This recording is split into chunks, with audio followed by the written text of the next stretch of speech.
Welcome to another episode of Last Week's Comics. Today I have another small stack of comics. I don't know what's happening with my pull list, but I'm getting like 3 books or less per week. I think next week is going to be more, but let's get straight into it. All of these are bangers, by the way. But we're going to start with Absolute Batman. This is issue 4, which is not drawn by Nick Dragotta. And in it, there are multiple levels of flashback. It's weird to make sense when you're reading it, but it's probably going to be difficult to talk about. Anyway, this is drawn by Gabriel Walter's name there. And it's largely excellent. I'll get there.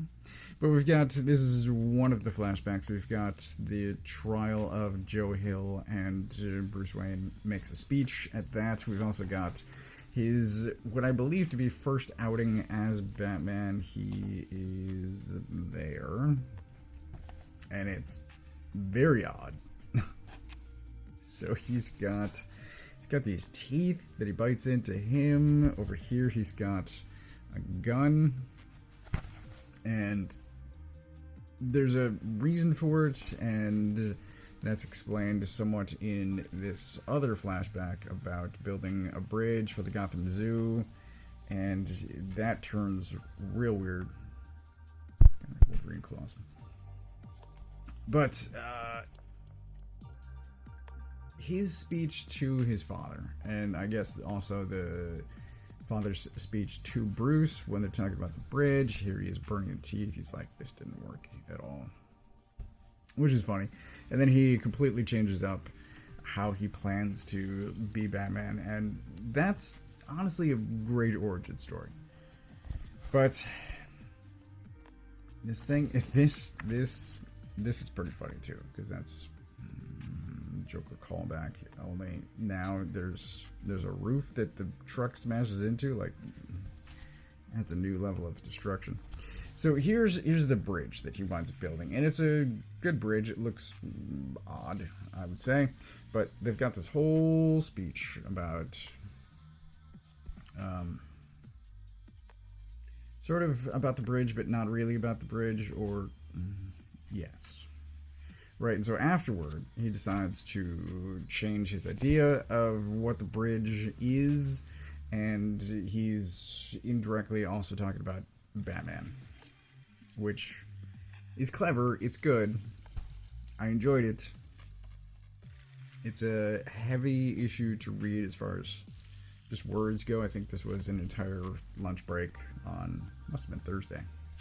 But here's the second bridge that he winds up doing. And this is honestly incredible. I find it a bit hard to believe that a kid this young comes up with the idea, but it is great. And then I think he puts it over the top by adding buzzsaws. And he's like, too much? And I said, yeah, it's a bridge and you added buzzsaws to it. And he's just like, maybe too much is good these days. And I'm like, no, your kid should be on a watch list. Holy cow, that's effed up. Buzzsaws on whatever. He tries to explain it away. This is the final page, and I believe this is happening in the present, but it's hard to tell because he's got such a baby face. I don't know. I think this is happening in the present. This is probably where the next issue is gonna pick up, but it's a blast to read. I thoroughly enjoyed it. Speaking of things I thoroughly enjoyed, we have Transformers 16, and I have been somewhat down on this series for a bit. And this issue pleased me so much. There's so much happening that is just like page turn, oh shit, and then another page turn, and again it's just like, oh shit. So we've got stuff happening on Cybertron. We've got stuff, the Decepticon battle going on between Devastator and Bruticus, which is awesome. We've got this canister that I'm sure is going to show up again in future issues, because something weird's going on with that. But look at this. I can't zoom out far enough. Oh my god, it's so awesome. Some lucky person owns this original art and has it on the wall, and I'm jealous of this mystery person, but holy this is incredible. And then turn the page again, and then you just get Astro Train straight into Soundwave. It's incredible. Incredible. And then this right there is Thundercracker, and he does some shit. Oh, Thundercracker versus Starscream. Loving it. Loving it. And then we get even more stuff happening, and it all accumulates. Oh, I forgot about the Optimus stuff. Optimus pulls some shit, and here's where my mind is at, right? Because these kids are brought to be run over. That's water, even though it doesn't really look like water. Here's where my mind is at, because we've got, this is issue 16, and we know that Daniel Warren Johnson is working up through 24, and then he's going to leave the title. And so I'm trying to figure out, like, what is the narrative arc? What is he going to wind up resolving? Where's he going to get to before he leaves? And what is he going to leave for future creators to jump into? And I'm thinking Optimus and whatever's going on with him has to be resolved. I always assumed Megatron would be back in a major way by the end of Johnson's run, and there's something happening at the end of this that I'm not going to show you, and I don't think I'm even going to talk about it, except to say I wanted Megatron to come back in a way that would justify his disappearance, since I think Free Comic Book Day was the last time we saw him escape, and it's so amazing. It's so amazing. It's so bizarre. It's beyond what I had hoped. So Megatron, Optimus, and I think those are largely it. I mean, there's whatever's happening with the Cybertron piece that's on Earth and like all that mysterious stuff, but like he started something huge with Optimus and the Spark, the Matrix,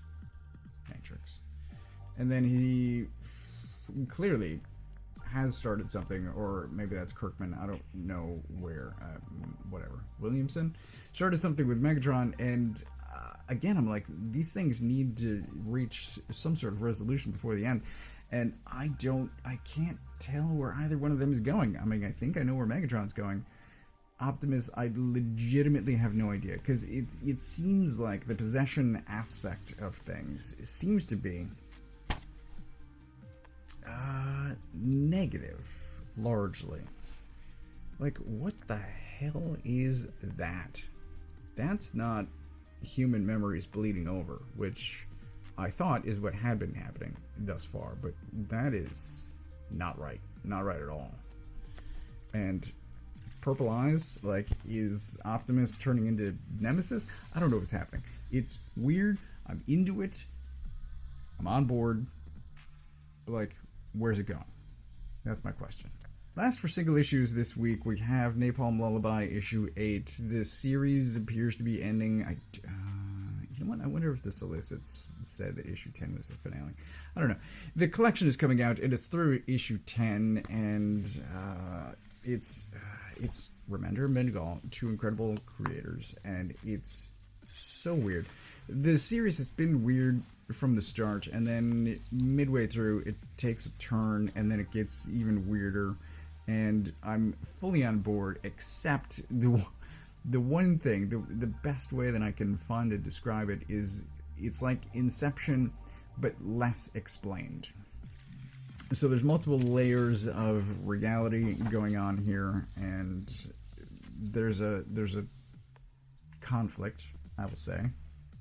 It's not really a fight yet, but there's definitely a conflict. There are sides, and it's coming to a head, clearly, because this is issue 8 of 10. But here's an exploded. Awesome. Things are coming to a head. I think I don't know. It looks incredible. It's there's like people that I thought were on different sides that are now actually on the same side, and like who I thought was somebody else, and it's very difficult to talk about in a general sense unless you are already in the know, and at which point you're like, well, I don't need to explain to you. But it's great, and my inability to explain it in a way should not be seen as a detriment to the book. It's incredibly well done. It's just not something that I can distill down into, without spoiling things, digestible manner, but I will see what I can do by the time we get to issue 10. I think I've already pre-ordered the trade, the collection, so like that should tell you, like, I'm committed. I mean, I am 8 books, 8 issues into this, but yeah, art's incredible, story is really well told, but super weird, and I think that's going to turn off a segment of people. It's like Righteous Thirst for Vengeance, which does not hold your hand at all. You're just watching this thing unfold, and it's similar to this here.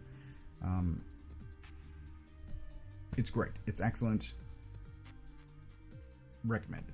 This came in from Kickstarter. This came in the mail, and I'm looking forward to reading this. I've backed it a few months ago. I don't remember exactly how long ago, but art's incredible. And I started following this guy on Instagram. This is actually book 2 in the Crimson Fall, so this is subtitled Shore Tower, but it's the book 2 of Crimson Fall. Yeah, I'm very much looking forward to reading this, and I will likely do a video on it as soon as I do, but I have not started this yet. What I also haven't started yet is Black Sides. Now, I read the single issues of Black Sides when it was first coming out, and I think I made it through the first arc before I decided this wasn't for me. And I'm a fan of both Remender and Matteo Scalera. I was even back then, and it just didn't hook me in any way. And the series has since ended. It ended a few years ago. It made it through 43 issues, I believe. It's collected in these 3 giant hardcovers. Well, it's collected in multiple capacities, but it's collected in these oversized volumes. This book is huge, and like, look at all of those pages. Holy cow. So I grabbed one of these when it was on sale during the holidays. I received it, honestly, a couple of weeks ago, and I just didn't talk about it. But I want to try it, because it is now over. I don't have to wait for it on a monthly basis. And I hear good things about the ending, and that's always one of my, I would say, concerns, is like, I'm enjoying this now, but is it going to have a good ending? Should I wait out? Right? Should I wait out and see how it ends before I get into it? And the answer is generally no. But if something that I previously tried, I continue to hear good things about it, like I do here, I will give it a second shot. And in this case, I paid for the oversized hardcover as a second shot. But I'm going to give it a shot. I'm going to see. It's probably going to be gorgeous, because again, Matteo Scalera, but I'm going to give it a shot, and if I enjoy this, I'm going to grab the other 2, and then I'll have the whole thing, and we'll see what happens there. But in some capacity, I'm sure I will talk about this again.